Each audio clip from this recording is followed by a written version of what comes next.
Bright on কুরআন, এসো কুরআনের আলোর পথে।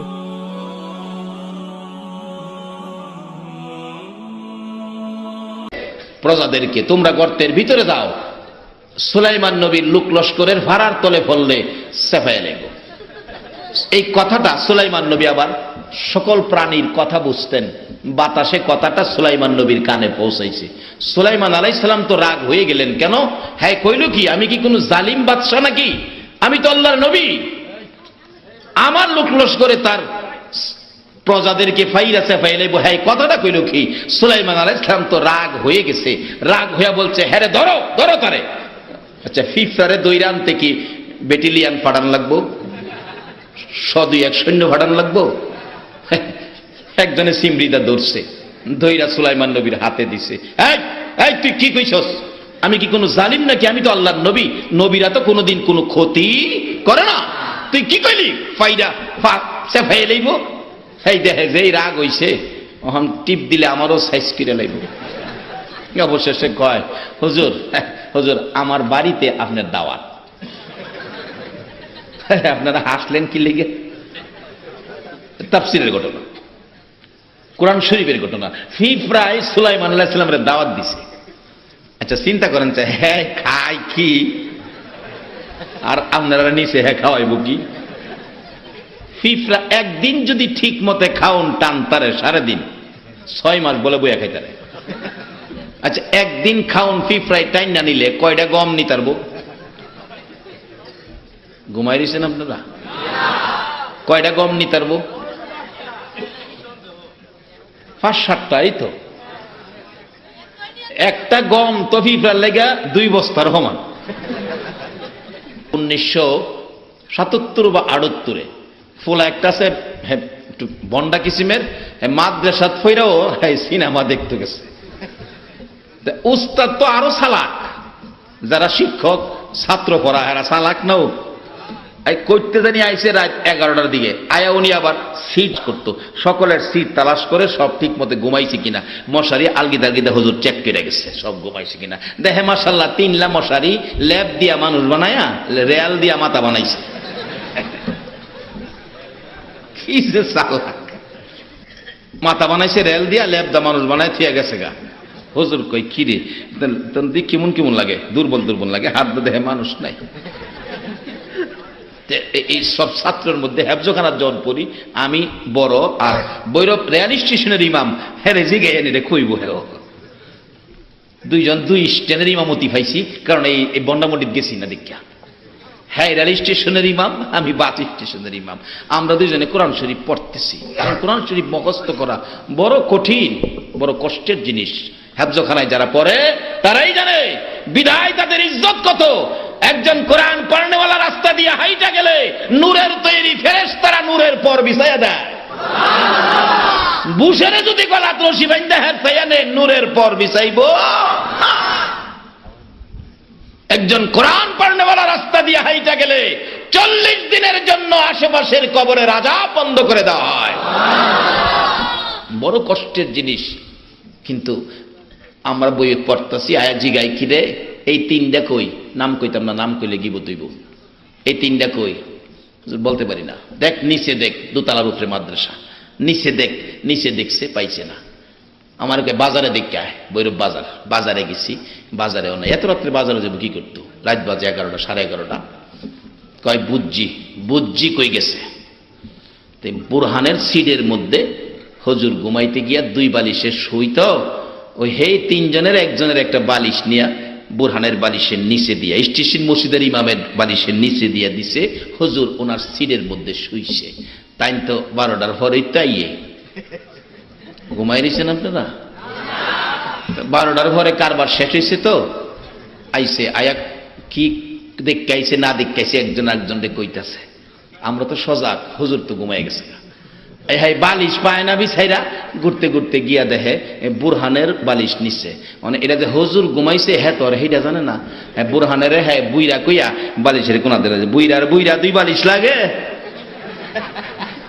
টান দিতে দিরি যেমন সাপের লেজে টুহা মারছে, ফাট করে উঠছে। আইছে রে আইছে, এখন তো অহন কি হেরার ভিতরে বানিয়েছে যেই রাগ ও আমার হুজুরের ওহনও আছে, বাচ্চা আছে। কি কইতাম, সফরির ডালের বেত, হাইরে বাড়ি, একটারে বাইরেতে বাইরেতে জ্ঞান হারা করছে, আরেকটারে বাইরেতে বাইরেতে সিটকিরা হুতাইছে, আরেকটারে বাইরেতে বাইরে দিব ওই মন টাইমে দুইটারে বাইরেছে। বুড়া মানুষ তো, নিজেও তো কাই লইছে, ডালের খারাপ খারাপ গিরা মানে জিরাইতাছে আর জিরাইতাছে।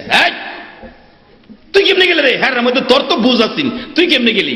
মানে এটা কইতাছে আর জিরাইতাছে আর কি।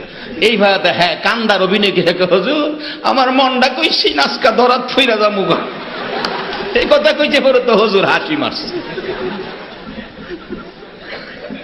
অনেক সময় গেলাম কথায় দুঃখের মধ্যেও কি হাসি, যে হাসি মারছে হ্যাঁ ও হাসি মারছে, দুইজনে হাসি হাসির মধ্যে ব্যাগটা ফালাই দিয়া ক যা মাফ করে দিলাম, যা তো মাফ তো ভাই নাইছে, আর হেদি ডালে তো লাজ বানাইছে।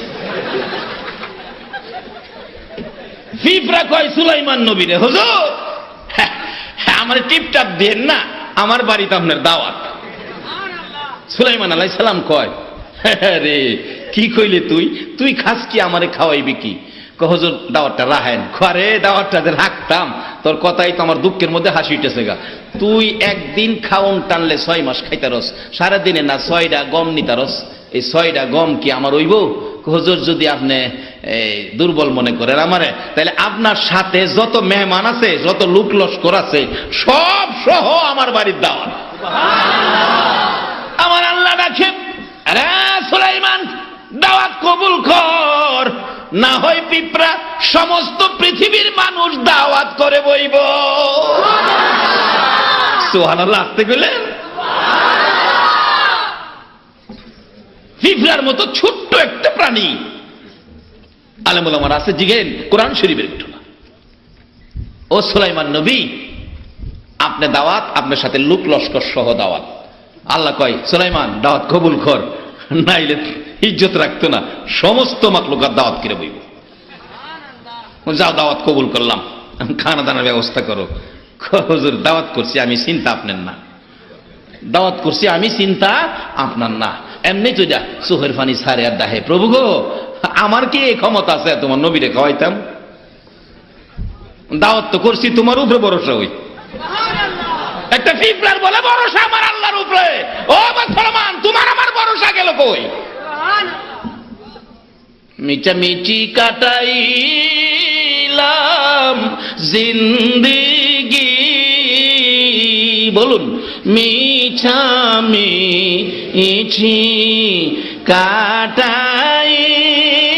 কাটাইলাম জিন্দেগি, চোখে দেখা হারাইলাম বন্দেগি, হাইরে চোখে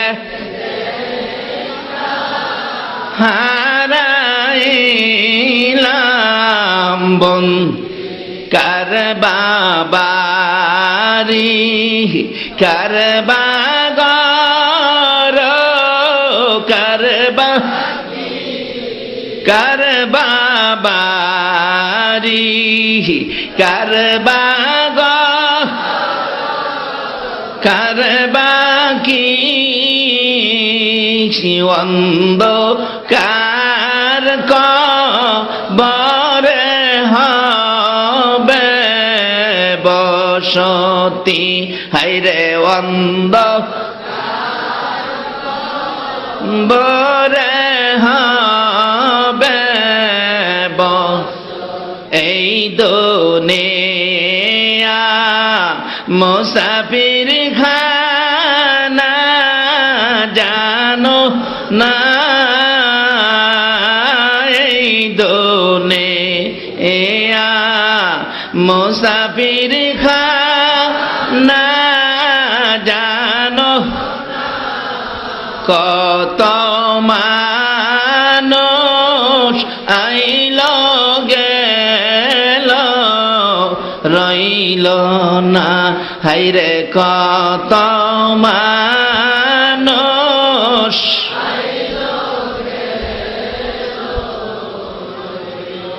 বাবা রে, কত রঙের ঘর বাড়ি করছি ও বাবা, মইরা দেখেন এই ঘরের ভিতরে আর জায়গা নাই। বাবা রে বাবা, একটা মানুষ জুতা পাওয়া দেওয়া যাইতেছে না, টাইলস করা, কি সুন্দর, কেমনে দেবো, দেখলে তো মায়া লাগে। কিন্তু এই ঘরটার মধ্যে তুমি মইরা দেহ, কত মানুষ জুতা পাওয়া যাইবো, তোমার জীবনের শেষ দেখা দেখতো। এই সময় তো না করতা, কিন্তু অহনার না করার ক্ষমতা নাই। এই সময় প্রত্যেকের আসবে কিনা বলুন বাবারা। এবার দাওয়াত দিয়া বইছে, দাওয়াত কবুল করছে। ফিফরাইডা, হে প্রভু গো, আমার কি ক্ষমতা আছে তোমার নবীরে খাওয়াইতাম, কিন্তু আমার একটাই ভরসা। কে? ভরসাটা কই? সবাই বলুন, ভরসাটা কই? এ আল্লাহকে আছে হনো? তাহলে মুসলমানদের সকল জিনিসের ভরসা থাকবে কার উপরে? এই ঈমান, এই বিশ্বাসটা বাড়িতে নেন। মুসলমানদের সকল ভরসা থাকবে কার উপরে? এই ভরসা থাকতে গেলে আমরা কই যাইতে হইব, কি করতে হইব, এটাই তো আইতাছি আমি সামনে। এবার আল্লাহ, আমি তো দাওয়াত দিয়া বইছি, খাওয়ানোর ব্যবস্থা আপনি করেন। আমি কি খাওয়াইতাম? আমি খাই কি, হেরারে খাওয়া মুখী? আল্লাহ কই, বুঝছি আমারই খাওয়ান লাগবো। বেহেশতের থেকে একটা প্লেট খাবার পাঠাইয়া দিছে। কইছে ফিফরা রে, সুলাইমান রে কইস বিসমিল্লাহ সহ এতে বন্টন শুরু করত। বিসমিল্লাহ। অথচ এই বিসমিল্লাটা অন্য কোন নবীর জন্য বাজেট হয় নাই। এই বিসমিল্লাটা এত বরকত, এটার বাজেটটা করেছে আখিরি নবীর জন্য। আমরা নবীর মাধ্যমে যত বাজেট হয়েছে, এই বাজেটের অংশীদার কেডা কোন তো? আমরা না, আমরা না? আল্লাহু আকবার বলো।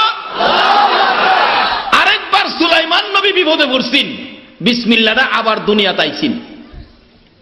কোরআন শরীফ আছে, ইন্নাহু মিন সুলাইমানা ওয়া ইন্নাহু বিসমিল্লাহির রহমানির রহিম। সুলাইমান নবী একবার কইছেন, আল্লাহ আমি তোমার সারা মাখলুকরে একক তো খানা খাওয়াইয়াম, অনুমতি দাও। আল্লাহ কয়, এটা তোর দায়িত্ব না, তুই পারতি না। না আমি পারুম, দেন দায়িত্ব, আমারই দায়িত্ব দেন, আমি অনুমতি দেন। আল্লাহ কয়, তুই পারতি না তো, এটা আমি আল্লাহর দায়িত্ব, তুই কেমনে খাওয়াইবি? কয় না, আমার মন চাইছে। কয়তে যা, পারলে খাওয়া। ফাঁক শাক করে হাই হাই টাল ফালাই দিছে। তখন আত্মুখ দিয়া সকল মাখলুক তো দাওয়াত। এর মধ্যে সমুদ্রের কিনারে একটা মাছ আয়া হা করছে, হা কইরা কইতেছে, সুলাইমান দাওয়াত দিছো বলে? আমার একটু কাজের ঝামেলা আছে, সাইডটা দিলে দাও, আমি খাই আগে জায়গা। এই যে হা কইরা দুই ঠুট ফালায় তুইছে। জিন আর ইনসান, তাফসীরের ঘটনা, জিন আর ইনসান মিলে সমস্ত মাখলুকের লেগে যে খাওন খাওয়াইছিন, এটা সবডি নিয়ে মাছের মুহ ফালাইছে। সবডি ফালাইয়া সারছে, পরে দুইটা ঠুট জমায়া আবার হা করছে। সুলাইমান খাউন দাও, দাওয়াত দানছ। সুলাইমান কো, আমি লজ্জিত। কেন? দাওয়াত দিছ না? লজ্জিত কি আর? দাওয়াত দানছ, খাউন দাও। কই মাছ রে, লজ্জা দিস না? সমস্ত মাখলুকের লেগে যা রান্না করছিলাম সব তোর মুহ দিছি, এরপর তুই আবার হা করছস। মাছে কয়, বাহাদুরি করো, বেটাগিরি করো, এই খাউন পাহাইয়া সারে মাখলুকে খাওয়াইবা? তুমি যেটি সবাই লেগে পাহাইছো, আমারে যেটি দিছো, এটি আমার এক নলা হইছে, এরকম তিনটা নলা আমার আল্লাহ আমারে প্রত্যেক দিন খাওয়া। আচ্ছা, এই আল্লাহ আসেনি হলো, তাইলে কি এর আমাদের অভাব থাকতো, কি এর আমাদের অশান্তি থাকতো? এই মালিকের লগে লন সাক্ষাৎ করি, যোগাযোগ করি। কিভাবে করবেন? এইটা, এই রাস্তাটা পাইতে গেলে আগে চিনতে হবে নবী মুহাম্মাদুর রাসূলুল্লাহ। যে নবী নিজে না খাইয়া উম্মতের শান্তির চিন্তা করতেন। আল্লাহু আকবার বলো। নিজে না ঘুমাইয়া উম্মতের শান্তির চিন্তা করতেন। নিজে কোনোদিন ভালো পোশাক গায়ে না লাগাইয়া উম্মতের শান্তির চিন্তা করতেন। কত দুঃখে, কত ব্যথায়, কত চিন্তা আমার নবী করতেন। আম্মা জান আয়েশা সিদ্দিকার জীবনীতে পাওয়া যায়। আম্মা জান আয়েশা সিদ্দিকা নবীজির অনেক দুঃখের কথা ওয়াজ করেছেন। একদিনের ঘটনা, আম্মা জান আয়েশা সিদ্দিকা ওয়াজ করেন। ওয়াজটা কি ছিল? প্রশ্ন করেছে, ইয়া রাসূলুল্লাহ, জীবনে কতদিন যুদ্ধের ময়দানে যাইয়া কত জায়গায় মার খেয়েছেন? নবী গো, আমি জানতে চাই কোন দিনের মার আপনার কাছে বেশি কষ্ট, বেশি ব্যথা হয়েছে? আমার নবী দুইটা চোখের পানি এতিমের মতো ছেড়ে দিছে। আয়েশা রে, মায়ের কথা মনে করিস না রে আয়েশা, মায়ের কথা মনে হইলে রে আমার তাইফের কথা মনে হয়ে যায় রে আয়েশা। তাইবের জমিনের মায়ের রে, একবার নয়, দুইবার নয়, তিনবার করে আমাকে বেহুশ করেছে। এমন মার আমি জীবনে কোথাও খাই নাই রে। তাইবের মায়ের কথা মনে হইলে এখনো আমার চোখের পানি রাখতে পারি না। মন কয় ব্যথাই যেন আমার কলিজা ফাইটা যাবে রে আয়েশা।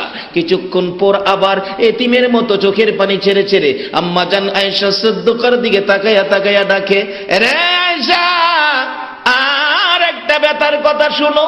তাইবের জমিনের মায়ের সবচেয়ে বেতার কথা রে আমার, এই তাইবের জমিনের মায়ের কথাও আমি নবী বুইলা যাই রে আয়েশা, যখন আমার গুনাহগার উম্মতের কথা মনে হইয়া যায়। তাইবের জমিনের এত কষ্ট, এত ব্যথার মায়ের যায়েদ ইবনে হারেসা বলেন, আমার নবীকে তিনবার করে বেহুশ করেছে। উঠতে পারে না, টাইনা টাইনা নবীকে উঠাইছে। হাঁটতে পারে না, ধাক্কা দিয়ে একটুখানি হাঁটাইছে। নবী যখন আবার বেহুশ হয়ে পড়ে যায়, আবার টাইনা উঠাই। তিনবার এইভাবে টাইনা উঠাইছে, টাইনা হাঁটাইছে, ধাক্কা দিয়ে হাঁটাইয়া মারতে মারতে তিনবার করে বেহুশ। শেষবারের মাথায় এমন মার মারলো, নবীজিকে পাথরের নিচে ফালাইয়া দিছে। তাদের ধারণা আমার নবী বুঝি দুনিয়ার থেকে বিদায় হয়ে গেছে। যায়েদ ইবনে হারেসা বলেন, আমি নবীজিকে এইভাবে কোলে উঠাইলাম, নবীজি গার ছেড়ে দিছে, মন কয় নবী দুনিয়ায় নাই। একটা চিৎকার মারলাম, প্রভু গো, আমি যায়েদ ইবনে হারেসার জীবন নিয়ে যাও, আমার রাসূলের জীবন ফিরাইয়া দাও। নবীজিকে কোলে করে দৌড়াইয়া পাহাড়ের নিকটে যাইয়া একটা পাথরের উপর বসাইতে চাইলাম। বসাইতে চাইলে দেখি নবীর ক্ষত বিক্ষত শরীর, শক্ত পাথরে বসলে বুঝি কষ্ট হবে। আমি তাকিয়ে দেখি বসানোর প্রস্তুতি নেওয়ার সাথে সাথে ওই পাহাড়ের পাথর নবীর শান্তির জন্য তোলার মতো নরম হইয়া যায়। পাহাড়ের পাথর হইয়া আমাদের নবীজি নে উম্মত হইয়া নবীর আদর্শ নিলাম না। যায়েদ ইবনে হারেসা বলেন, আমি নবীজিকে বসাইয়া আঞ্জাদি ধরে রাখছি, রক্ত মুবারক আমার জামা কাপড় লাল হয়ে গেছে। এমনি সময় নবীর ব্যথায় ব্যথিত হয়ে জিবরাইল দরখাস্ত করেছিলেন, প্রভু গো, তুমি কেমনে সহ্য করো গো তোমার বন্ধুর এই কষ্ট? আমি জিবরাইল সহ্য করতে পারি না, অনুমতি দাও, বিচার করে আসব। আমার আল্লাহ বলেন, জিবরাইল রে, তুমি অনুমতি চাইলা রে জিবরাইল, আমার বন্ধু তো একবারও কিছু চায় না, একটা বার কিছু চাইলো না। যাও বন্ধুর কাছে, বন্ধু যদি অনুমতি দেয় বিচার করে দিয়ে আইসো। নবীজির সামনে জিবরাইল লম্বা ঘটনা ডাকতেছে, ইয়া রাসূলুল্লাহ, এত মায়ের মারলো তায়েবের মানুষ, আপনাকে অনুমতি দেন তায়েববাসীদেরকে বিচার করে শেষ করে দেয়। আমার নবী ডাকে, জিবরাইল রে, ও জিবরাইল, শেষ করে দিবি? তুমি বুঝি রাগ হয়ে গেছো? হুজুর, আমার আল্লাহ বলেছে অনুমতি দিলেই আমি বিচার করে দিব, অনুমতি দেন, অনুমতি দেন। আমার নবী বলেন, জিবরাইল রে, আমার অনুমতি নেওয়ার আগে আমার একটা খবর আমার আল্লাহর কাছে দিয়েছো। কি খবর? আমার এই রক্ত ভিজা জামাটা, সাদা জামা রক্তে লাল হয়েছে রে জিবরাইল, আমার এই রক্ত ভিজা জামাটা আমি আমার প্রভুর দরবারে জমা রাখতে চাই রে। এর বিনিময় অন্য কিছু চাই না, আমার রক্ত ভিজা জামার বিনিময় আমার মাবুদ যেন আমার উম্মতের মাফ করে দেয়। এই নবীর উম্মত হওয়া, নবীর আদর্শে যাওয়া, বলুন আমাদের দরকার আছে কিনা? কিভাবে যাবেন? এই তো কোরআন শরীফে পরামর্শ দিয়েছে, ইয়া আইয়ুহাল্লাযীনা আমানু দুখুলু ফিস-সিলমি কাফা। ছোট্ট একটা শব্দ আপনাদের সামনে ছোট্ট লিখিব, এটার মধ্যে বাজেট বড়। ছোট্ট জিনিসও অনেক সময় বড় কাজ করে, এটা বোঝানোর জন্য একটু লম্বা হয়ে গেছে।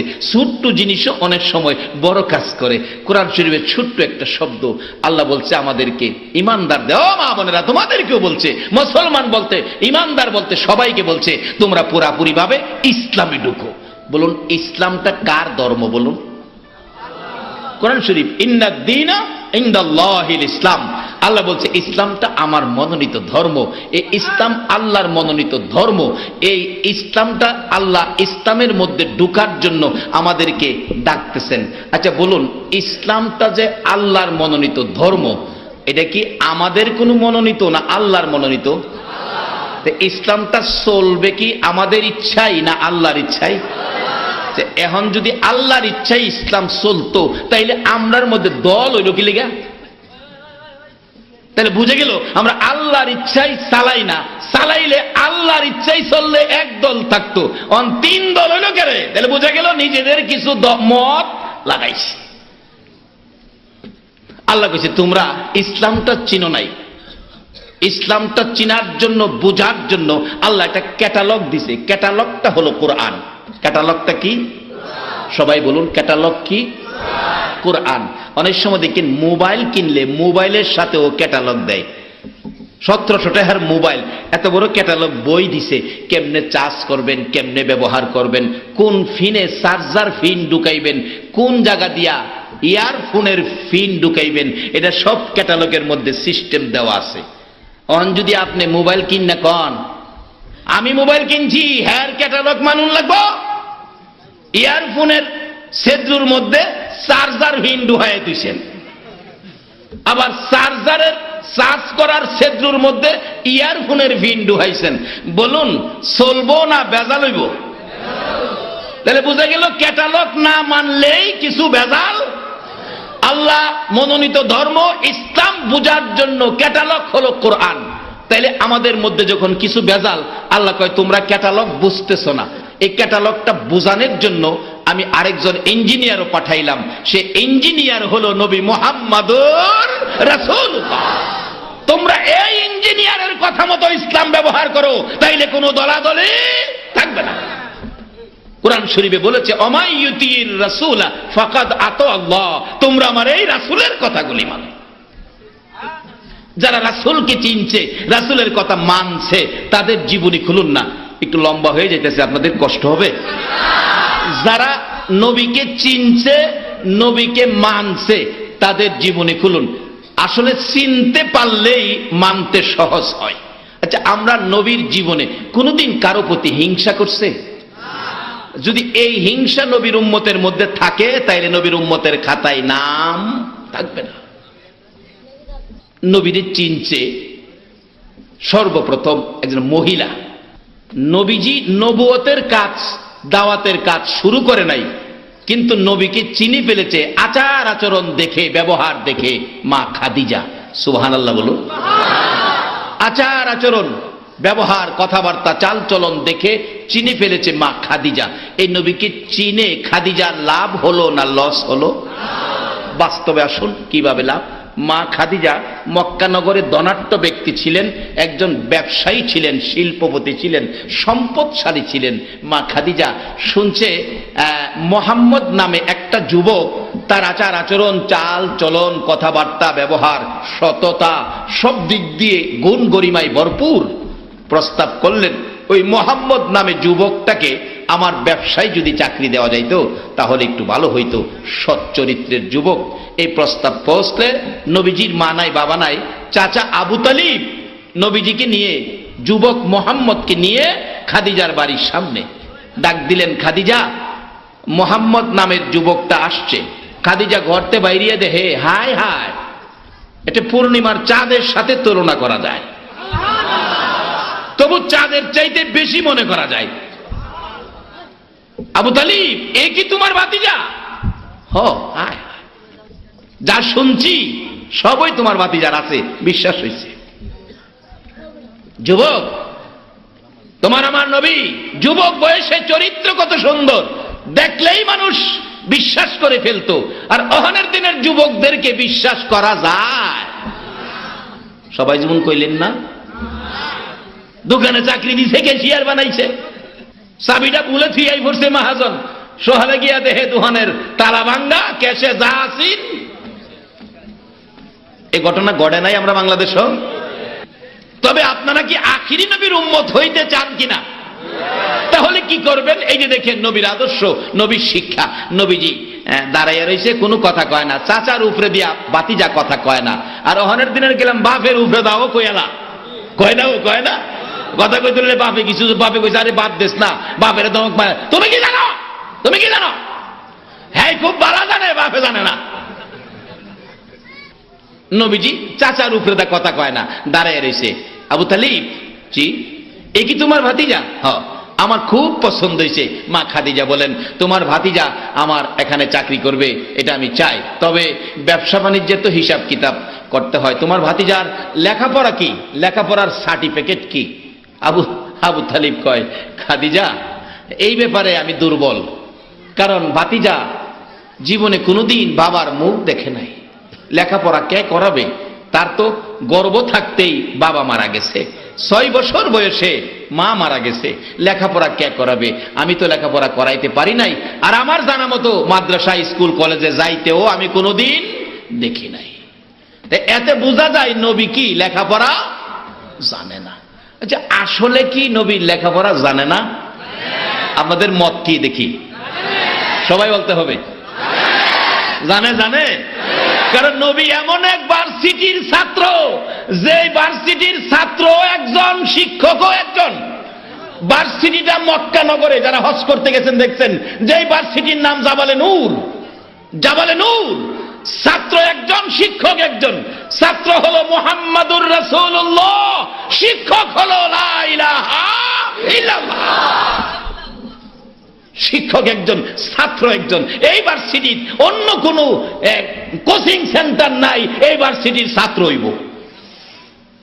এখন তো কোচিং সেন্টার বাইছে, যেখানে মনে ভর্তি পারবেন, কোচিং করেন না, কিন্তু এই ভার্সিটির ভর্তি হওয়ার কোচিং সেন্টার নাই। খাদিজা ডাকতেছে, আবু তালিব লেখাপড়া? কয়, আমার জানা মতো লেখাপড়া করে নাই। তাইলে তো ব্যবসা দেওয়া যেত না। একটা চাকরি তোমার বাতিজারে ছাড়তাম না আমি, একটা চাকরি দেব। কি চাকরি? মরভূমিতে বেড়া বকরি দুম্বা উডেরে রাখালের দায়িত্ব দিব, ঘাস পানি খাওয়াইব। এটা কি তোমার বাতিজা পারবো? নবীজির চাচা একবার বাতিজার সুন্দর চেহারার দিকে চায়, আবার খাদিজার দিকে চায়, আবার মরুভূমির রৌদ্রের দিকে চায়। ও খাদিজা, এই প্রখর রৌদ্র মরুভূমিতে আমার এই সোনার চেহারা, চাঁদের মতো চেহারা, মায়ার চেহারা, বাতিজাটা মা নাই বাবা নাই, আমি চাচা হইয়া এই বাতিজারে এই কষ্টের চাকরি দিতে পারি না। খাদিজা গো, আমি পারবো না, আমি রাজি হব না, এই রৌদ্রের চাকরি বাতিজা করতে পারবে না। আমার নবী দাঁড়াইছে, চাচা চাচা অনুমতি দেন, অনুমতি দেন চাচা, আমি পারবো। চাচা আপনি অনুমতি দিলে আমি চাকরিটা করি। চাচার অনুমতি নাই, চাচার অনুমতি ছাড়া চাকরি করতো না, আর ওখানের দিনে বাপের অনুমতিও নেয় না। ও নবীর উম্মত, এই নবীর সুপারিশে যদি জান্নাতে যেতে চাও, মা বাবার অনুমতির বাইরে কোনো কাজ করো না। আমার নবী বলতেছে, চাচা অনুমতি দেন, আমি চাকরিটা করতে পারবো। চাচা আবু তালিব কই, বাতিজা তুমি পারবা? জি চাচা। তাইলে বাতিজা যাও, তুমি পারলে অনুমতি দিতে পারি, যাও। ঠিক আছে, করো। খাদিজার বাড়িতে চাকরি নিলেন। সকালবেলা ডাকতেছে, যুবক মোহাম্মদ, ও খাদিজা, তোমার ছাগল কয়টা, উট কয়টা, বেড়া কয়টা, দুম্বা কয়টা, আমারে গইনা বুঝাইয়া দাও, নাইলে দিবা 10টা। কইবা বলে আসিন 15টা। তাইলে আমি এটা তোমারে বুঝাইম কিভাবে? তোমার কয়টা কি আছে আমারে বুঝাইয়া দাও, আমি দায়িত্ব নেই, পরে আমি যেদিন চাকরি ছাইরা দিমু এই দিন তোমারে বুঝাইয়া দিমু। আচ্ছা কন্ত এই সিস্টেমটা কি সঠিক কিনা? খাদিজা কয়, আশ্চর্য, এই রাখাল তো জীবনে দেখি নাই। বুঝাইয়া দিতাম, পরে আমারে বুঝাইবো, করতে বুঝাইবো। যত রাখাল আমার ফার্মে চাকরি করে গেছে, বেড়া বকরি দুম্বা লয়ে গেলে প্রত্যেক দিন 2, 4, 5, 10টা বাঘে খাইছে, 4, 5টা হারায় গেছে। উনি যে কইতাছে গইনা নিব, গইনা বুঝাইবো, এটা কেমনে হইব? আশ্চর্য হয়ে গেছে প্রথম দিনের ব্যবহারে। ঠিক আছে, আপনিই গইনা লন। কিতাব লেখে নবীজি প্রথম ছাগলের ঘরে ঢুকছে, বকরির ঘরে। বকরি ঘরে ঢুকে গন্তাছে নবী, ছাগল গনতে গনতে গনতে গনতে গনতে গনতে দেহে ছাগল হয়ে আছে 1200। ঘুমাই রয়েছেন আপনারা? ছাগল কয়শো? 4টা ছাগল লইয়া কালকা বাইরে আপনারা পাগল বানাই নেব। 4টা ছাগল হ্যাঁ খাওয়াইতে নিবেন, দেখবেন বাইরে আপনি ঘর থেকে একটা দৌড় দা আপনারা 4টে ফেস মারছে, আরেকটা সামনে টানতাছে, আরেকটা টানতাছে এই বাম দিকে, আরেকটা ডান দিকে, আরেকটা পিছে মাড়ির ভিতরে 2টা ঠ্যাং গাইরা খারুইয়া রইছে। টাইম না আমার গলা ছিট তারপর আমি সামনে দেখতাম না।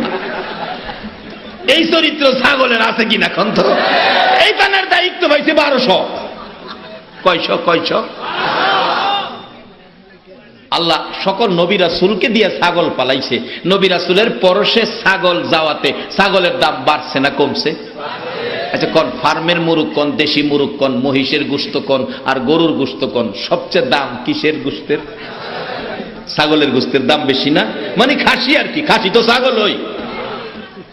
নবীর পরশে গেলে যদি ছাগলের দাম বাইরা 450 টাকা কেজি গোশত হইতারে, এই নবীর উম্মত হইয়া যদি কবরে যাইতারি, আমরার দাম বাড়বো না কমবো? আল্লাহু আকবার বলুন।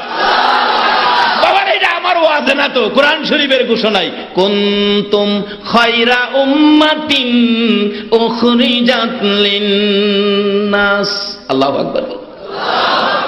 এই নবীর উম্মত, উম্মতের ইজ্জত সম্মানের ঘোষণা কোরআন শরীফে আল্লাহ নিজে করেছে। সেই নবীর উম্মত হইতে আপনারা রাজি আছেন? তাহলে কিছু জিনিস ছাড়ুন লাগবো, কিছু জিনিস দরুন লাগবো। কি ছাড়বেন কি ধরবেন আইসা পড়ছি আমি শেষ দিকে। বলতেছিলাম চিনতে হবে, ছাড়তে হবে, ধরতে হবে, সব কিছু নবীর মাধ্যমে। নিজের মন গড়া কিছু করলে হবে না। আজকে মন গড়া কিছু করার কারণেই মুসলমানদের মধ্যে দলাদলি। যে ইসলামটা আল্লাহর মনোনীত, এটা বুঝানোর জন্য আল্লাহ মনোনীত মনোনয়ন দিয়েছেন, ইঞ্জিনিয়ার হিসাবে পাঠাইছেন নবী মুহাম্মদুর রাসূলুল্লাহকে। আগে নবীরে চিনেন, চিনলে কি হয় দেখেন। বাস্তব ঘটনা বলছি। মা খাদিজা দেহে ছাগল গুনছে 1200, এই অনুযায়ী বেড়া, দুম্বা, উট এটা কিছু কম আর কি। গইন্যা বলতেছে, ম্যাডাম গইন্যালন, ছাগল 1200, উট 900, তুম্বা 1800, এমনি হেমনে যাই বুঝাইতেছে আর কি। যেটি আসিন গইন্যা পাইছিন এটা বুঝাইছে, বুঝাইয়া বলতেছে তাইলে অনুমতি দেন আমি এই মরুভূমিতে নিয়ে যাই। আচ্ছা ঠিক আছে যান। ম্যাডাম তো কাম কাজ ছাইরা দিয়া খালি ওখানে রাখালের কারবার দেয়। যা আসিন ঘরে দরজা খুললা গলার থেকে রশি সব ছাইরা দিতেছে। খাদিজা করে কি আশ্চর্য, বাইন্দালয়ে ঠিক রাখতে না, আর এই বেড়া দিয়ে সব ছাইরা দিতেছে। অন্যদিন বাইন্দালে টানাটানি করে, আজকে সাইরা দেওয়ার পর ও দেহে ছাগল দৌড়টা বাইরে গিয়া খালি নবীজির ফাইসায় দেয়। আচ্ছা বেড়া বকরি দুম্বা আমরা নবীরে চিনি নিও? চিনলাম না শুধু উম্মত হইয়া। আম্মা জান আয়েশা সিদ্দিকা বলেন, আমার নবী আমার হুজরায় ঘুমিয়েছিলেন, রাত্র গভীর, ঘুমের ঘরে জিবরাইল এসে কানের গোড়ায় মুখ লাগাইয়া ডাক দিলেন, ইয়া রাসূলুল্লাহ, আপনি উম্মতের দরদি নবী, এইভাবে যদি ঘুমিয়ে থাকেন কোন সময় আপনার গুনাহগার উম্মতের কান্না কাঁদবেন? আমার নবী আরামের বিছনা ছেড়ে দিল গো, ঘর ছেড়ে দিল গো, বিবির মায়া ছেড়ে দিয়ে আপনার আমার মায়ায় গো ঘর থেকে বেরিয়ে গেছে। দুইটা চোখের পানি জর্জর করে পড়তেছে। যাইতে যাইতে যাইতে যাইতে মদিনার শেষ প্রান্তে যাইয়া নিরিবিলি জায়গায় পাহাড়ের নিচে সেজদায় পড়ে ডাকতেছে, মাবুদ ঘর সাল্লাম গো, বিছানা সাল্লাম গো, বিবির মায়া সাল্লাম গো, উম্মতের মায়ায় পড়ে সেজদায় পড়ে গেলাম, যতক্ষণ পর্যন্ত আমার উম্মতের মাফ না দিবা গো আমি নবী মাথা উঠাইব না। ফজরের আজান পড়ে গেছে, মসজিদে নববীতে মুসল্লিরা ভর্তি, ইমামতি করবেন রাহমাতাল লিল আলামিন। নামাজের সময় হলো, জামাতের সময় হলো, মুসল্লি ভর্তি মসজিদ, কিন্তু ইমামের খবর নাই। এখন তো জামাতের আজান হয়, জামাতের সময় হয়, ইমাম সাহেব আর মুয়াজ্জিন সাহেব ছাড়া মসজিদে কেউ নাই। ফজরের সময় এমন হয় না? আর মদিনার ইতিহাস খুলুন, মসজিদে নববী ভরপুর হয়ে গেছে। আজানের পর জামাতে নামাজ পড়বে মুসলমান ভরপুর হয়ে গেছে। আর ওখানে আমরা দেশের মসজিদের আজানের পরে ফজরের সময় ইমাম সাহেব আর মুয়াজ্জিন সাহেব ছাড়া। এরপরও একদিন দেখি এক মুয়াজ্জিন সাহেব মিনারাত বইরেছে, ইমাম সাহেব আমি হইরা লাই, খয়টা হইরা লাই। ও আখিরি নবীর উম্মত, নবীকে চিনো? নবী কি রেখে গেলেন? মসজিদে নববী ভরপুর মুসল্লি, ইমাম সাহেব আসতেছে না, নামাজের সময় পার হয়ে যায়। হুজরাই খবর দিলে আম্মা জান আয়েশা সিদ্দিকা খবর পাঠাইলেন, নবীজি হুজরাই নাই, মসজিদে দেখো। মসজিদে দেখা হলো, নবী মসজিদে নাই, হুজরাই নাই। মুসল্লিরা এতিমের মতো একজন আরেকজনের দিকে তাকাইয়া তাকাইয়া কান্দে, চলো না রাসূলের তালাশে বেরিয়ে যায়। দুইজন তিনজন করে করে বেরিয়ে গেলেন। যখন এই খবর সারা মদিনায় পৌঁছলো, যুবকেরা গো, যেমনি ভাবে আজকে তোমরা মাহফিলে ওয়াজ শুনতে আসছো, ঠিক এমনি ভাবে ওই মদিনার যুবকগুলো খেলার মাঠে যায় না, আমার নবীর সন্ধানে বেরিয়ে গেছে। যেইভাবে নবীর সন্ধানে মদিনার যুবকেরা বেরিয়েছে, যেইভাবে মসজিদে নববীর মুসল্লিরা নবীর তালাশে বেরিয়ে গেছে, শুধু তারাই শেষ নয়, মদিনার মা বোনেরা পর্যন্ত কেউ রান্নাঘরে যায় না, একজন আরেকজনের দিকে লক্ষ্য করে বাড়িতে যায়। খবর কি পাইছো না? আমার নবীর খবর বলে পাওয়া যায় না।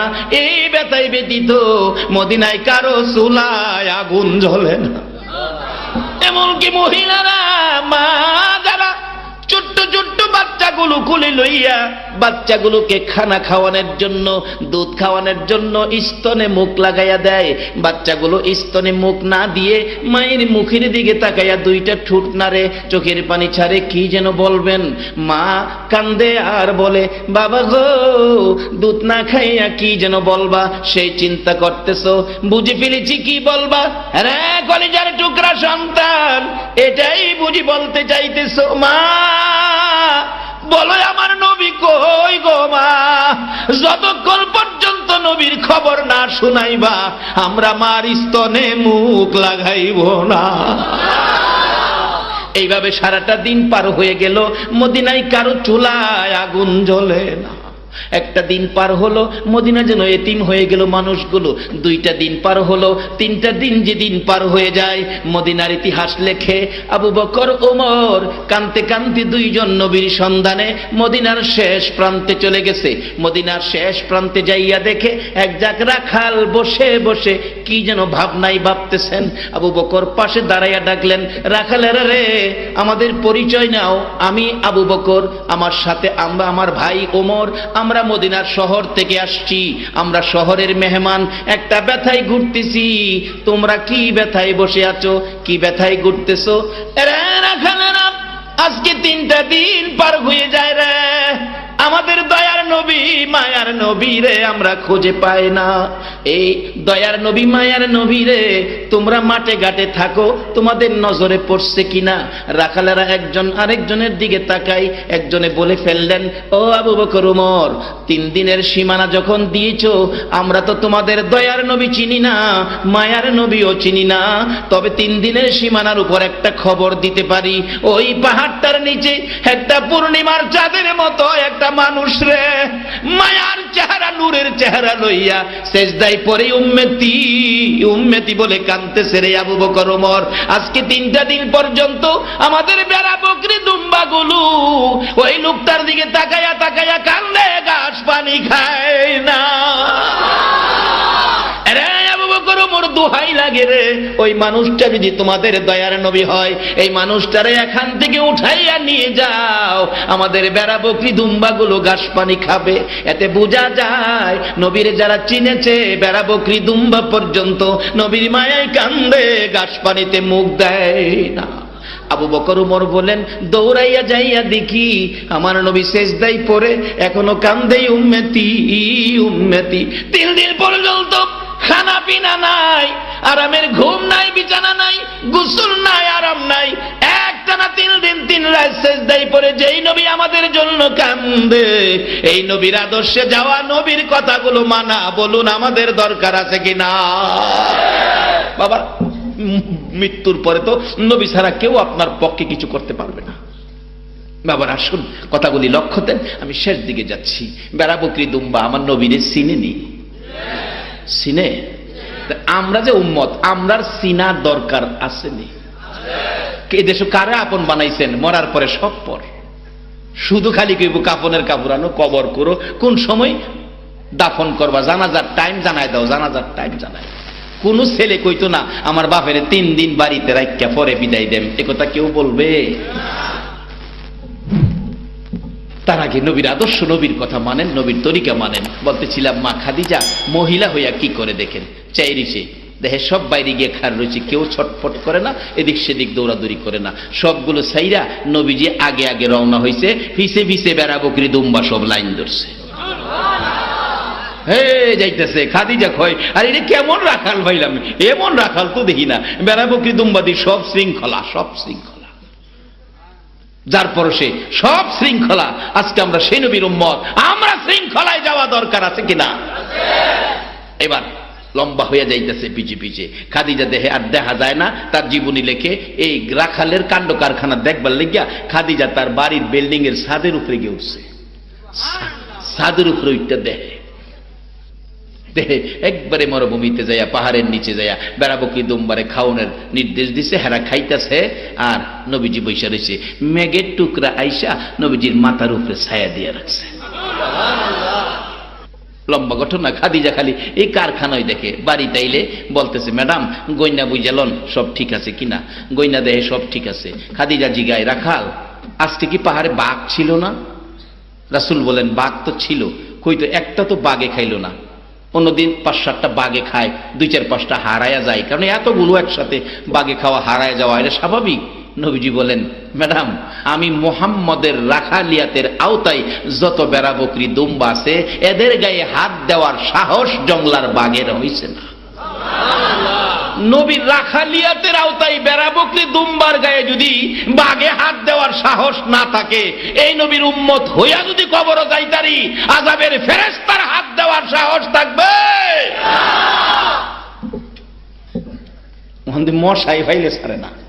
মশা ঘুমাই দেখেন, কারেন্ট নাই, জামা কাপড় খুললা গরমের রাত্রে ঘুমাই দেখেন, মশা কানের কাছে গান গান কয়, গুন গুন গুন গুন গুন গুন গুন গুনা গুন ঘুমের গুন গো বন্ধু ঘুমাও গো, গুনের বন্ধু ঘুমাও, ইঞ্জেকশন বাউ করতাছি। আমারও সারে না, সুযোগ পাইলাম। আসুন আমরা আল্লাহ মনোনীত ধর্ম ইসলাম বুঝার জন্য নবীর আদর্শে যাই, নবীর তরিকায় যাই। বলতেছিলাম খাদিজা দেহে কি ঘটনা রে, সব ঠিক আছে, বাগে বলে খায় না। এইভাবে কয়েকদিন দেখে আরেকদিন দেখে নবীজি গরম বেশি তো মরুভূমির গরম পাহাড়ের কিনারে একটা পাথরের উপর এভাবে হাতটা দিয়ে নবীজি ঘুমাই রইছে। উপরে মেঘের টুকরা ছায়া দিতেছে, কিন্তু অনেক সময় গরম বেশি হইলে ঘরের ভিতরেও গরম। ঘুমাই রইছেন, ফ্যানের বাতাসও গরম হয়ে যায়। গরমটা প্রচন্ড, রৌদ্র তো গরমটা বেশি। নবীজির বুঝতে গরম গরম ভাগ দেখে অজগর সাপ এসে নবীজির পাশে বসে ফনা ধরে তাল পাতার পাখার মতো মাথাটা করে নবীজির চেহারা মুবারকে বাতাস করতেছে। কিসে কিসে করে, কিসে?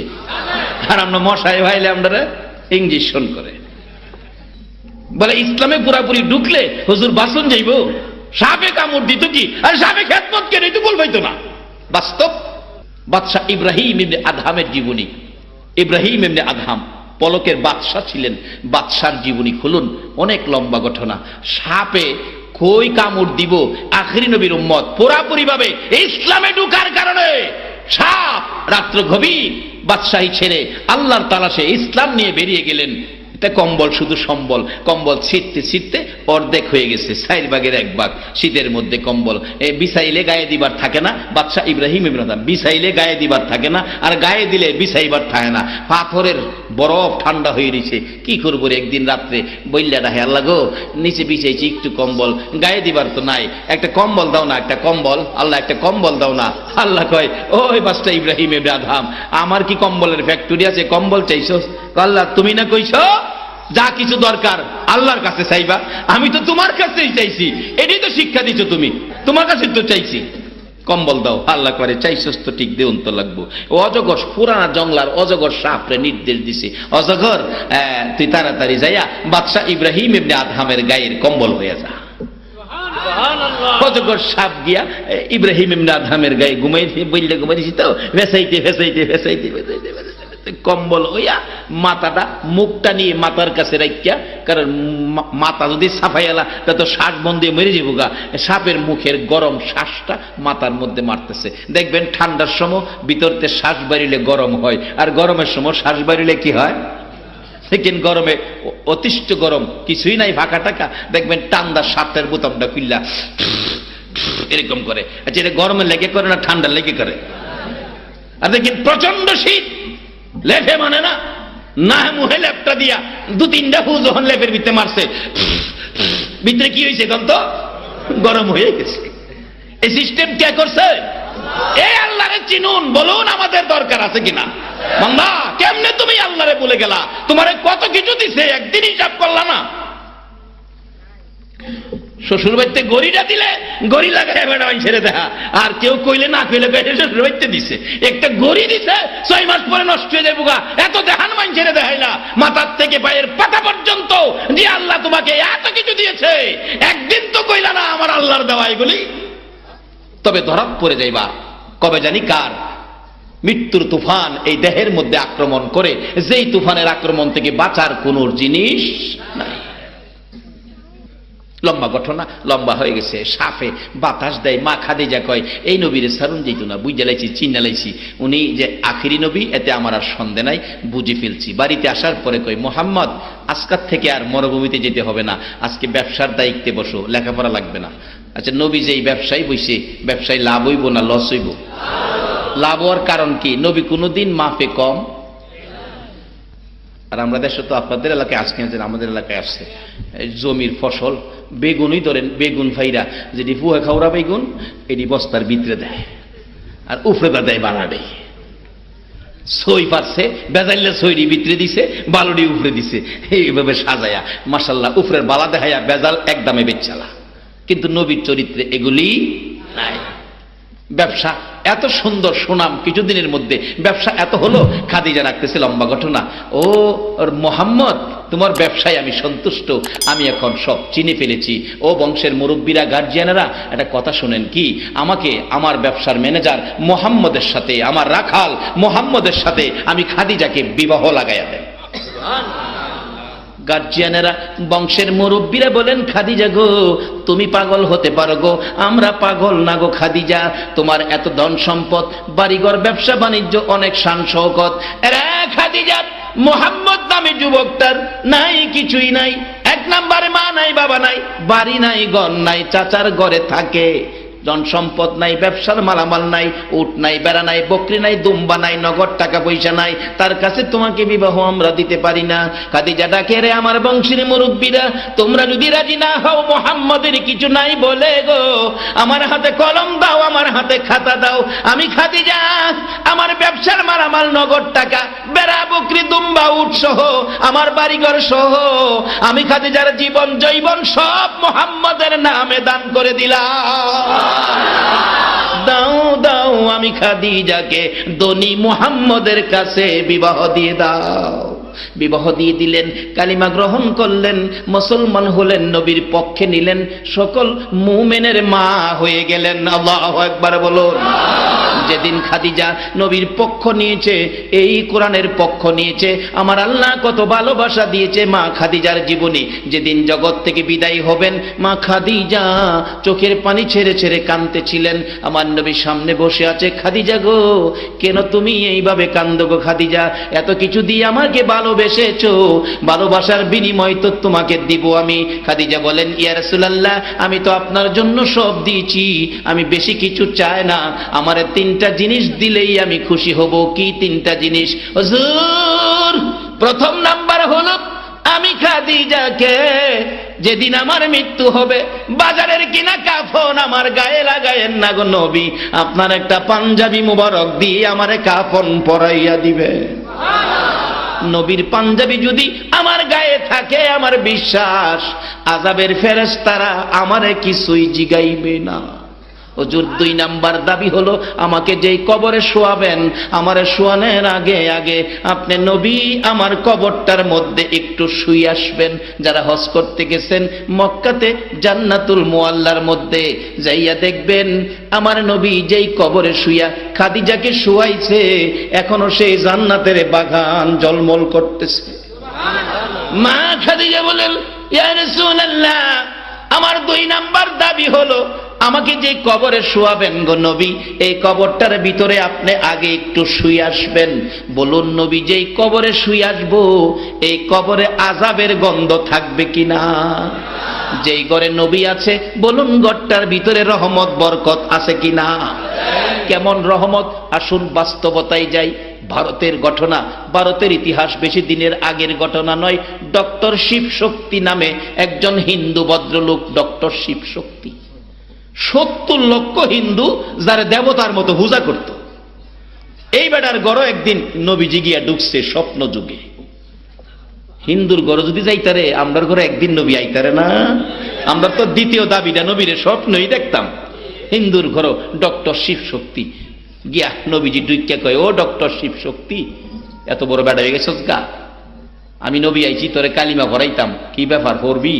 ডক্টর শিব শক্তি কয়, হুজুর কোন কি, আপনি আইছেন মদিনার থেকে, আর দেরি করুম, নবীজির হাত ধরে কালিমা পড়ে মুসলমান হয়ে গেছে। সকালবেলা ঘুম থেকে উঠে অন্যদিন সূর্যের পূজা করত, আগুনের পূজা করত, গাছের পূজা করত, বাথরুমের পূজা করত, যত পূজা আছে সব করত, কিন্তু আজকা করতে বাইর হয় না। সকালবেলা নাস্তার টাইম হয়েছে, বাইর হয় না, বিবি সাপ নাস্তা বানায়া ঘরের দরজায়, ঠাকুর কর্তা, ও ঠাকুর কর্তা, ব্যাপার কি, আজটা কি পূজা টুজা ছাইরা দিলেন? দরজা খুলেন, নাস্তা লয়ে আইছি। শিব শক্তি দরজা খুলছে, কি ব্যাপার, গর্তে বাইরন না, ব্যাপার কি, পূজা টুজা ছাইরা দিলেন নাকি? ডক্টর শিব শক্তি বলেন, বিবি গো, আমি কেন ঘর থেকে বাহির হই না গো বিবি, আমার ঘরের দরজায় দাঁড়াইয়া তুমি কি টের পাও নাই? বিবি চোখটা বড় করে ঘুরাইয়া ঘুরাইয়া দেখে, আর চোখের পানি ছেড়ে দিছে। স্বামী গো, বলো সত্য করে ঘটনা কি, তোমার ঘরটা দি জান্নাতের বাগান হইয়া রইছে। স্বামী, তোমার ঘরের ভিতরে তাকাইয়া দেখি ঘরটা যেন রহমত বরকতে ভরপুর, সুগন্ধিতে যেন ভরপুর হইয়াছে। কোন মহান অতিথি তোমার ঘরে আসছিল, সত্য করে বলো গো স্বামী। বিবি রে, আমার কপাল ভালো রে, ভাগ্য ভালো রে, মদিনার কামলেওয়ালা নবী এসে আজকে রাত্রে আমারে কালিমা পড়াইয়া গেছে, আজকে রাত্রে আমাকে মুসলমান বানাইয়া গেছে। যেদিন থেকে ডক্টর শিব শক্তির নাম পরিবর্তন হয়েছিল ডক্টর ইসলামুল হক, বাংলাদেশে উনি এসে গেছে। বিবি কই, স্বামী তাই নাকি? হ, যে ঘরে নবী আইছে ঘরটা রহমত হয়েছে কিনা বলুন? এই নবীর আদর্শে ঘরে নেন, এই নবীর তরিকা ঘরে নেন, আল্লাহর কসম এখনো আপনার ঘরে রহমত আসবে। এবার মাশাআল্লাহ ঘরের দরজায় দাঁড়ায় বিবি কই, স্বামী কপাল ভালো আপনার, ঠিক আছে নাস্তা বানায় আনছি, নাস্তা তো খাইবেন। ডক্টর শিব শক্তি কই, বিবি এই নাস্তা, তোমার হাতের নাস্তা আমি তো এখন আর খাইতে পারি না, কারণ আমি তো মুসলমান, আমি ইসলামে ঢুকেছি। দেখছেন নি, ইসলামে একদিন হয়েছে ইসলামে ঢুকছে, এরপরে তোমার হাতের নাস্তা খাইতে পারি না। আর আমরা জন্মগত ভাবে ইসলাম লইছি, মুসলমান হয়েছি, এরপরও হিসাব কিতাব নাই, যেটা মানে চাই এটাই খাই। আমি কি কথাগুলো বুঝাইতে পারতেছি? বিবি কই, স্বামী এতদিনের মহব্বত একদিনে বাইঙ্গা দিয়েন না। ডক্টর শিব শক্তি কই, বিবি যত কথাই কও, যার মহব্বত অন্তরে ঢুকাইছি এই মহব্বত ছাইরা কারো মহব্বত করতে রাজি না। নবীর মহব্বত অন্তরে ঢুকাইছি, এটা ছাড়তে পারি না। স্বামী খাইতেন না? কয় না, আমি জোর করে খাওয়াবো। আসলে স্বামীরে জোর করে খাওয়ান এটা ইসলাম, এটা ইসলাম। স্বামীরে জোর করে গলা চিফাত দইটা খাওয়াইবেন, মাইরা নেবার লাগে না, এটা মহব্বতের। অনেক সময় আসে না, গোসা টোসা করে, খাইতো না, হেঁচে খাওয়াইবেন, আর ভোলা মানে সামনে না, নিরিবিলি নিয়ে খাওয়াইবেন। আর স্বামীর মোহ স্ত্রী খাওন তুল্লা দিব, স্ত্রীর মোহ স্বামী খাওন তুল্লা দিব, এটা ইসলাম। এটা যদি ঘরে আসে, স্বামীর মোহ স্ত্রী, স্ত্রীর মোহ স্বামী খাওন তুল্লা দেয়, আচ্ছা কন্ত এই ব্যবহার থাকলে স্বামী স্ত্রীর মহব্বত বাড়বো না কমবো? অহন তো মহব্বত বাড়ে না, খালি কমে, খালি ঝগড়া জাতি। মাঝে মাঝে দোয়ার লাগে, হুজুর দোয়া করেন, আমরা বাড়ি অন্য আজকে 3 মাস দিন আমার লগে রাহরে না। আচ্ছা এটা কি শান্তি আইলো না অশান্তি আইলো? কেন স্ত্রীর সাথে রাগ করবে না তুমি? স্ত্রী কেন তোমার সাথে রাগ করবে না?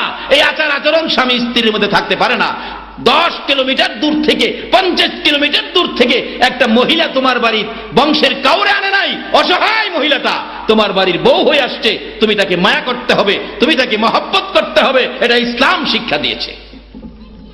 স্ত্রী কই, স্বামী খাইতা না, জুরকিরে খাওয়ামো, রুটির মধ্যে তরকারি লাগাইয়া মুহর কাছে নিছে।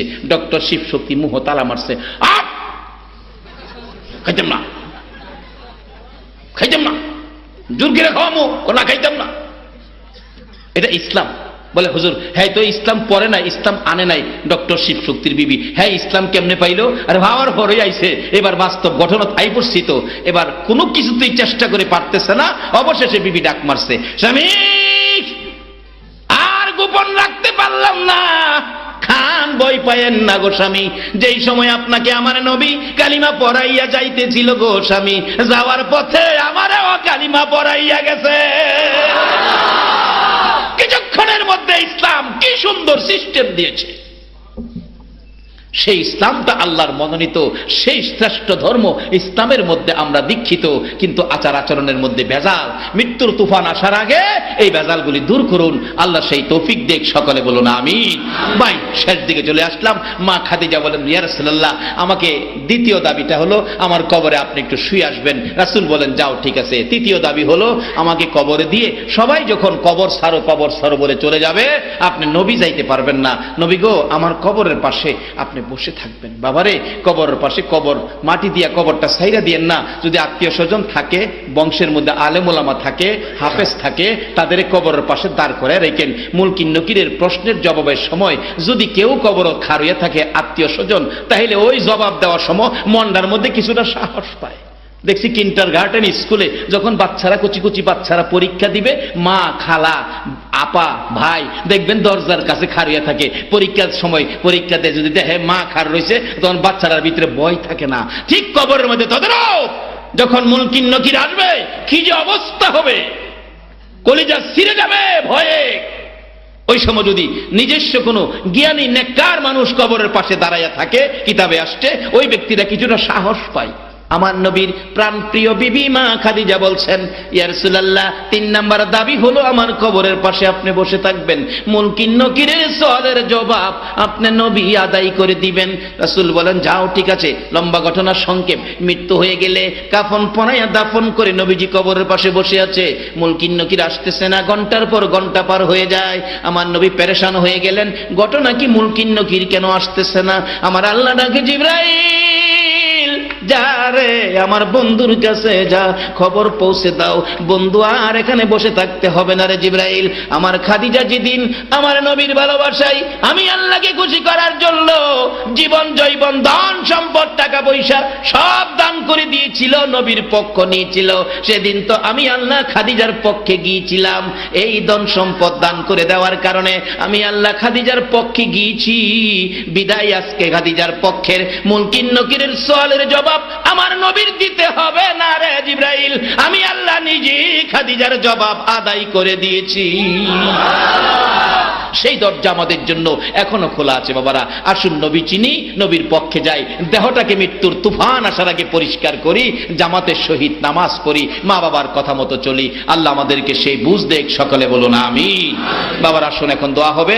আসুন নবী চিনি, নবীর পক্ষে যাই, দেহটাকে মৃত্যুর তুফান আসার আগে পরিষ্কার করি, জামাতের সহিত নামাজ পড়ি, মা বাবার কথা মতো চলি। আল্লাহ আমাদেরকে সেই বুঝ দেখ। সকলে বলুন আমিন। বাবার আসুন এখন দোয়া হবে। মহব্বতে দরুদ শরীফ পড়ুন। আল্লাহুম্মা সাল্লি সাইয়্যিদিনা মাওলানা মুহাম্মদ ওয়া আলা আলি সাইয়্যিদিনা জনাব মাহতাব ভাই মাওনা চৌরাস্তা থেকে আসছে ক্যাসেট করার জন্য। ওনাকে অনুমোদন দেওয়া আছে, কাগজে অনুমোদন দেওয়া। ওনার আব্বা তাবলিগ জামাতের বড় একজন কর্মী ছিলেন, আজকে দুনিয়ায় নাই। আল্লাহ যেন ওনাকে মাফ করে জান্নাতের ফায়সালা দেন। সকলে বলুন আমিন। আসুন দোয়া করি। আস্তাগফিরুল্লাহ রাব্বি মিন কুল্লি যামবিন ওয়া আতুবু ইলাই, লা হাওলা ওয়ালা কুওয়াতা ইল্লা বিল্লাহিল আলিয়্যিল আযীম। আল্লাহুম্মা আমিন। ربنا ظلمنا أنفسنا وإن لم تغفر لنا وترحمنا لنكونن من الخاسرين رب ارحمهما كما ربياني صغيرا رب العالمين মায়া নজরে তাকিয়ে দেখো গো তোমার আদরের বান্দা বান্দিরা আরামের ঘুম হারাম করে কেন জানি আজকের মাহফিলে এতিমের মতো বসে আছে। দুটো করে হাত ভিক্ষুকের মতো তোমার দুয়ারে বাড়াইছে। এই বৃষ্টি শুরু হয়ে যাওয়ার পরেও তারা তো বৃষ্টিতে বাড়িতে গেল না, কোরআনের মজলিসে বসে এত রাত পর্যন্ত কষ্ট করে তোমার দরবারে হাত বাড়াইছে। মাবুদ গো, তুমি জিগাও না তোমার বান্দারা কেন তোমার কাছে হাত বাড়াইছে। দুনিয়ায় দেখছি সন্তানেরা যদি মার কাছে হাত বাড়ায়, মা টাইনা কুলে নেয়, দুই হাতে চুমো দেয় আর বলতে থাকে, বাবারে আমার কাছে হাত বাড়াইছো, আমার দি মন চায় তোমারে কলিজাটা খুইলা দিয়া দিতাম। বাবার কাছে সন্তান হাত বাড়াইলে কলিজাটা খুইলা দিয়া দিতাম। বাবার কাছে সন্তান হাত বাড়াইলে বাবা টাইনা কুলে নেয়, পকেট থেকে 500 টাকার নোট বাহির করে দেয়। মার মতো দরদি সন্তানের হাত বাড়াইলে টাইনা কুলে নেয়, কলিজা সিরা দিতে চাই। বাবার মতো দরদি সন্তান হাত বাড়াইলে 500 টাকার নোট দিয়ে দেয়। তোমার 99 ভাগ মায়ার দুয়ারে তোমার আদুরের বান্দারা হাত বাড়াইছে গো আল্লাহ। আল্লাহ গো, তোমার আদুরের বান্দা 99 ভাগ মায়ার দুয়ারে হাত বাড়াইছে। মা বাবার মতো দরদি যদি হাত খালি না দেয়, তুমি কেমনে তোমার বান্দার হাত খালি ফিরাইবা গো আল্লাহ? ফিরাইও না, ঘুরাইও না। কার জীবনে কত গুনাহ হিসাব জিগাইও না। কে মেয়ে কে পুরুষ কাউরে কিছু কইও না। আজকের মাহফিলের উসিলায় আমাদের সকলের জীবনের গুনাহগুলো ক্ষমা করে দাও আল্লাহ গো। জীবনের গুনাহ ক্ষমার আসার দরখাস্তের পর আরেকটা দরখাস্ত করি, তুমি রাগ হইও না। তুমি যদি রাগ হও, তোমার বান্দার মনের দুঃখ লইয়া কই যাইব রে আল্লাহ? আমি জানি না এত রাত পর্যন্ত মোনাজাতের আশাই রে কার মনে জানি কি ব্যথা গো আল্লাহ। কার মনে জানি ব্যথা মানাই গো দরদি মা। মাগো ও মা, তুমি কই গো মা? যার বাবা নাই রে, বাবা হারা কে জানি হাত বাড়াইছে। বাবা সন্তানের কত মায়া করত, মাতার গাম বাবার পাতায় পড়ত। সারাদিন কষ্ট করে বাড়িতে রওনা হইলে বাবা কোনো দিন খালি হাতে বাড়িতে গেছে না। সন্তান কমলা চাইছে, রিক্সাওয়ালা বাবা সারাদিন রিক্সা চালাইয়া প্রয়োজনেও বাজার করে কমলার পয়সা হয় নাই।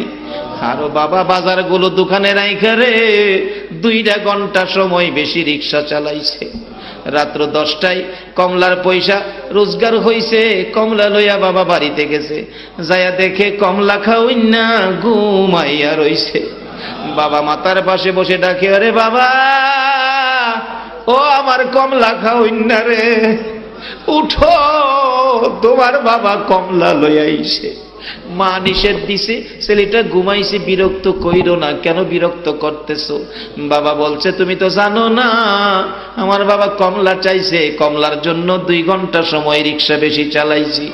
4টা কমলা আনছি গো, একটা কমলা যদি না খাওয়াইতে পারি আমি বাবার সারা রাত ঘুম হবে না। এই দরদি বাবা কার জানি দুনিয়ায় নাই, দরদি মা কার জানি দুনিয়ায় নাই। যেই বাবা মা সন্তানের জন্য কত মায়া গো, সন্তান কোথাও গেলে রাত্র 10টা বাইজা গেছে বাড়িতে আসে না। বাবা ডাকতেছে, ও সন্তানের মা হারিকেনটা ধরাইয়া দাও, আমি বাস স্ট্যান্ড পর্যন্ত যাই। বাস স্ট্যান্ড যায় বাবা দাঁড়াইয়া রইছে গো এতিমের মতো। একটা বাস যদি আইসা স্ট্যান্ডে লাগছে, বাবা দৌড়াইয়া যায় দরজাটার কিনারে দাঁড়াইছে। কত মানুষ নামে, আদরের সন্তান তো নামে না। বাবা অবশেষে কাঁদতে কাঁদতে বাড়ির দিকে রওনা হয়েছে। বাড়ির সামনে যাইয়া দেখে কাডল গাছের নিচে দাঁড়াইয়া মা দরদি কান্দে রে বিনাইয়া বিনাইয়া। এ মায়ের অভাবী বাবার অভাবী যারা হাত বাড়াইছে গো আল্লাহ, আর দেরি করো না, এই মুহূর্তে ওই সকল মা বাবার কবর জান্নাতের বাগান বানাইয়া দাও। মা বাবা যার দুনিয়াতে আছে হায়াত বাড়িয়ে দাও। মা বাবা কেমন জিনিস বুঝার তৌফিক ছেলে মেয়েদেরকে দান করে দাও আল্লাহ গো। দাদা দাদি নানা নানি শ্বশুর শাশুড়ি আলিয়া আওলাদ বংশধর ময় মুরব্বী পাড়া প্রতিবেশী খানদানবাসী মহব্বতী যারা কবরে গো, সকলের কবর জান্নাতের বাগান বানাইয়া দাও। আজকের মাহফিলের আয়োজন যারা করেছে আল্লাহ গো, তাদের বংশধর্ময় মুরব্বী খানদানবাসী যারা কবরে, সকলের কবর জান্নাতের বাগান বানিয়ে দাও। এই আল্লাহ খাস করে দূর দূরান্ত থেকে যারা বৃষ্টির মধ্যে কষ্ট করে মাহফিলে আসছে, আমাদের মধ্যে যারা বিমার শেফা করে দাও। যারা অভাবী অভাব দূর করে দাও, যারা নামাজি নামাজ কবুল করে লও, যারা নামাজ পড়ে না নামাজের বোঝ দান করে দাও। আল্লাহ যারা ব্যবসা করে সকল ব্যবসায়ী ভাইদের ব্যবসায় বরকত লাগাইয়া দাও, যারা চাকরি করে পদোন্নতি দান করে দাও। অনেকের ছেলেরা বাইরে বিদেশ থাকে, সকল বিদেশিদেরকে হেফাজতে রাখো গো আল্লাহ। যারা বিদেশ যাবে তাদের মনের আশা পুরা করে দাও গো আল্লাহ। আয় মাবুদ, মা বোনদেরকে রাবিয়া বস্তির মতো বানাইয়া দাও, যুবকদেরকে খালেদ বিন ওলীদের মতো বানিয়ে দাও, সাদা দাড়িওয়ালা মুরব্বী বাবাগণকে আবু বকর সিদ্দিকের মতো কবুল করে লাও গো আল্লাহ। কচি কচি বাচ্চাদেরকে মাজার মুআব্বিজের মতো কবুল করে লাও গো আল্লাহ। মাবুদ, মাহফিল শেষে যারা যেখানে যাবে সহি সালামতে পৌঁছাইয়া দাও গো আল্লাহ। ইয়া আল্লাহ, আজকের যুবকেরা প্রথম বার্ষিকী মাহফিল উদযাপন করেছে, আল্লাহ গো তাদের এই মাহফিল তুমি কবুল করে লাও। কিয়ামত পর্যন্ত এই জমিনে একটা মাহফিল তুমি কায়েম রাখো গো আল্লাহ। এই মাহফিলে যারা আসছে আসবে, সাহায্য সহযোগিতা করেছে করবে, সকলকে তুমি কাল কিয়ামতে নবীর গুদারায় উঠাইয়া ফুলসিরাতের ফুল পার করে দিও গো আল্লাহ। আল্লাহ গো আরেকটা দরখাস্ত করি, তুমি রাগ হইও না। আমাদের দ্বিতীয় একটা দাবি ছিল, তোমার নবীর একদিন ঘুমের ঘরে স্বপ্নে দেখবো গো আল্লাহ। এই মাহফিলের কষ্টের বিনিময় আর কিছু দাও বা না দাও, তোমার নবীর একদিন ঘুমের ঘরে স্বপ্নে দেখাইয়া দাও। নবীজিকে স্বপ্নে দেখাইয়া